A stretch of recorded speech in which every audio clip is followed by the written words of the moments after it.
Hello friends, welcome to super 50 classes. जैसे कि कल ही हमने रॉयल्टी अकाउंट जो चैप्टर था वो कंप्लीट किए।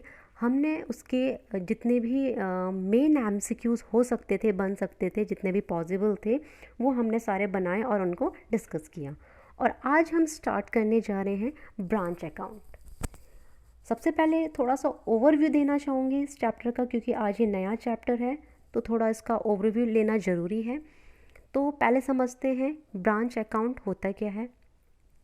इसमें क्या होता है इस चैप्टर में कि एक हेड ऑफिस होता है और एक ब्रांच होता है। इसमें हेड ऑफिस क्या करता है, गुड्स को सेंड करता है ब्रांच को, अपनी ब्रांच को गुड्स सेंड करता है।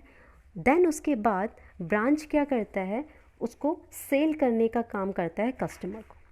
सिंपल सी बात है कि हेड ऑफिस क्या है, गुड्स को सेंड करेगा अपनी ब्रांचेस को और ब्रांचेस उन गुड्स को सेल करेगी अपने कस्टमर को। देन उसके बाद समझते हैं ब्रांच अकाउंट एक्चुअल में होता क्या है। Accounts which are open in the books of head office related to branches are called branch account. Branch account जो कि बनाए जाते हैं या प्रिपेयर किए जाते हैं हेड ऑफिस की बुक्स में।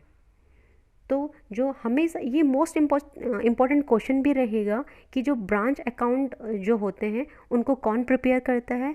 तो जो ब्रांच अकाउंट प्रिपेयर किए जाते हैं वो हेड ऑफिस के द्वारा प्रिपेयर किए जाते हैं। This is most important question कि branch account always maintain by head office. उसके बाद हेड ऑफिस इनको बनाता क्यों है, इनको प्रिपेयर क्यों करता है। तो जो branch account head office prepare करता है उसका मेन ऑब्जेक्टिव ये रहता है कि ब्रांचेस की, अपनी जो उसकी ब्रांचेस हैं उनका प्रॉफिट एंड लॉस पता करना या उनकी वर्किंग एबिलिटी को पता करना। तो उसके बाद इसमें क्लासिफिकेशन किया गया है ब्रांचेस का। एक होती है इनलैंड ब्रांचेस, दूसरी होती है फॉरेन ब्रांचेस।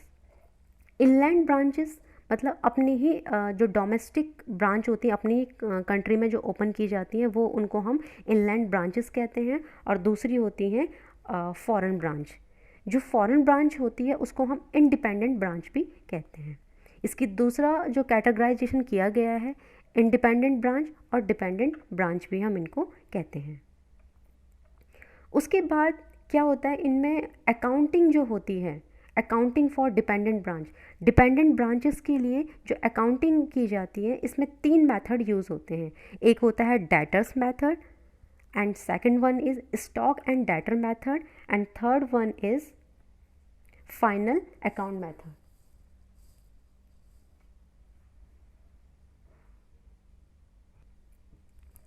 सो ये थोड़ा सा ओवरव्यू था, ये थोड़ा सा लंबा हो रहा है वीडियो, तो इसको एमसीक्यूज़ में ही हम डिस्कस करेंगे आगे। आज के हम अपने एमसीक्यूज सीरीज स्टार्ट करते हैं। First question is which account is prepare to find out the amount of closing stock. ये कह रहा है कि क्लोजिंग स्टॉक की अमाउंट को पता करने के लिए, फाइंड आउट करने के लिए हम कौन सा अकाउंट प्रिपेयर करते हैं। A head office, B branch account, C memorandum stock account, D none of this. तो क्लोजिंग स्टॉक की अमाउंट को फाइंड आउट करने के लिए हम बनाते हैं memorandum stock account. Now next question, branch debtors account are prepare to know. ये कह रहा है कि जो ब्रांच डेटर अकाउंट बनाया जाता है वो क्या पता करने के लिए बनाया जाता है। A opening debtors, B closing debtor, C total sales. So, the right answer is B closing debtors. Next question. Under final account method, branch trading and profit and loss account is prepared on the basis of। कह रहा है कि final account method में जो trading and profit and loss account बनाया जाता है वो किस बेसिस पे बनाया जाता है। ए इनवॉइस प्राइस पे, बी कॉस्ट प्राइस पे, सी इधर कॉस्ट और invoice price, D market price.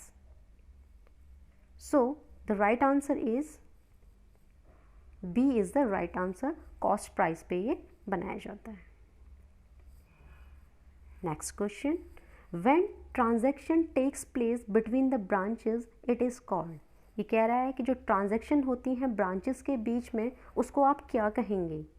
A inter branch transaction, B outer branch transaction, C goods in transit, D none of these. So the right answer is A inter branch transaction. Number 5th question, branch account under data system is। ये कह रहा है कि data system method में branch account किस nature का होता है। मोस्ट इम्पॉर्टेंट क्वेश्चन, बार बार कहती हूँ मैं, इस टाइप के क्वेश्चन बहुत इंपॉर्टेंट है UKSSC के पॉइंट ऑफ व्यू से। A real account, B personal account, C nominal account, D none of this. तो इसका राइट आंसर होगा सी, ये होता है nominal account. 6th question, branch adjustment account is prepared. ये कह रहा है कि ब्रांच एडजस्टमेंट अकाउंट प्रिपेयर्ड किया जाता है किसके द्वारा। A by dependent branch, B by head office of dependent branch, C by head office of independent branch, D none of this. So the right answer is B by head office of dependent branch.